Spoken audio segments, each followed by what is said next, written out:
امریکہ کے مشرقی اور خلیجی ساحلوں پر ڈاک ورکرز کی ہڑتال کا خطرہ منڈلا رہا ہے۔ 1 اکتوبر سے ہڑتال کا امکان ہے، جس کی وجہ سے کاروباری اداروں نے درآمدات میں تیزی لانا شروع کر دی ہے۔ بائیڈن انتظامیہ سے اپیل کی جا رہی ہے کہ وہ اس ہڑتال کو روکنے کے لیے اقدامات کریں۔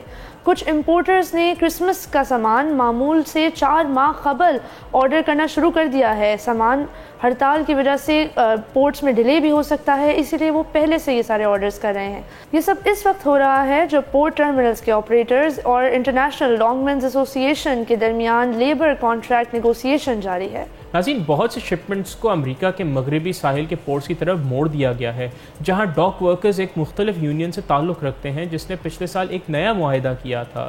لانگ بیچ اور لاس اینجلس کے پورٹس کا کہنا ہے کہ وہ کم از کم اتنے ہی کنٹینر سے نمٹ رہے ہیں جتنے وہ 2021 سے لے کے 2022 کے وبائی مرض کے دوران شپنگ بوم کے دوران سنبھال رہے تھے۔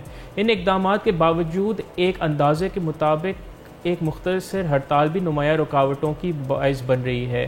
جے پی مورگن کے ٹرانسپورٹیشن تجزیہ کاروں کا تخمینہ ہے کہ ہڑتال کی وجہ سے معیشت کو روزانہ $5 بلین کا نقصان ہو سکتا ہے، جو کہ روزانہ جی ڈی پی کا تقریباً 6% ہے۔ نیشنل ٹری کمپنی کے چیف ایگزیکٹو آفیسر کرس بٹلر نے کہا ہے کہ ان کی کمپنی نے سامان جلدی منگوا لیا ہے اور مغربی ساحل کے پورٹس کا زیادہ استعمال کر رہے ہیں، لیکن ان کا تخمینہ یہ ہے کہ ان کے 15% سامان کو پورٹ کی ہڑتال کی وجہ سے رکاوٹ کا سامنا کرنا پڑا ہے۔ امریکن اپیرل اور فٹ ویئر ایسوسی ایشن کے صدر اسٹیفن لامار کے مطابق درآمد شدہ لباس، جوتوں اور لوازمات کا آدھے سے زیادہ حصہ مشرقی ساحل کے پورٹ سے گزرتا ہے۔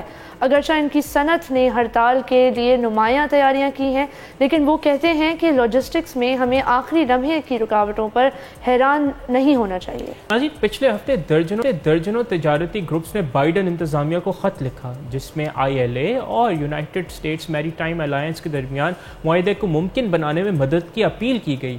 الائنس نے پیر کو کہا کہ وہ ILA کے ساتھ میٹنگ شیڈیول کرنے میں ناکام رہی ہے۔ ناظرین، یونین نے اپنے خط میں مذاکرات سے انکار کے امکان کو مکمل طور پر مسترد کیا اور کہا کہ الائنس ناقابل قبول کم اجرت میں اضافے کی پیشکش کر رہا ہے۔ 1977 کے بعد سے امریکہ کے مشرقی اور خلیجی ساحل کے تمام پورٹس پر کوئی ہڑتال نہیں ہوئی، جب ایک واک آؤٹ نے تعطیلات سے پہلے کچھ ریٹیلرز کو متاثر کیا تھا۔ انتظامیہ کے حکام نے کہا ہے کہ صدر بائیڈن ڈاک ورکرز کو واپس کام پر لانے کا ارادہ نہیں رکھتے، جس کا اختیار انہیں 1947 کے ٹیفٹ ہارٹلی ایکٹ کے تحت حاصل ہے۔ نیو یارک اور نیو جرسی کے پورٹ کی ڈائریکٹر بیتھ رونی نے پچھلے ہفتے کہا ہے کہ اس ایکٹ کا استعمال ہمارے لیے سمجھوتے کے بعد ایک بہترین سیناریو ہو سکتا ہے۔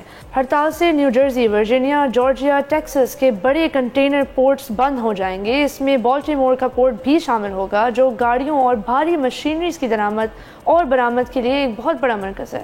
ناظرین، ILA جس کی امریکہ میں تقریباً 47,000 سے زائد ممبرز ہیں اور میری ٹائم الائنس جون کے بعد سے ذاتی طور پر نہیں ملے ہیں، یونین نے موبائل الاباما کے ایک پورٹ پر لیبر بجانے والی ٹیکنالوجی کے غیر مجاز استعمال کے دعوے پر بات چیت توڑ دی تھی۔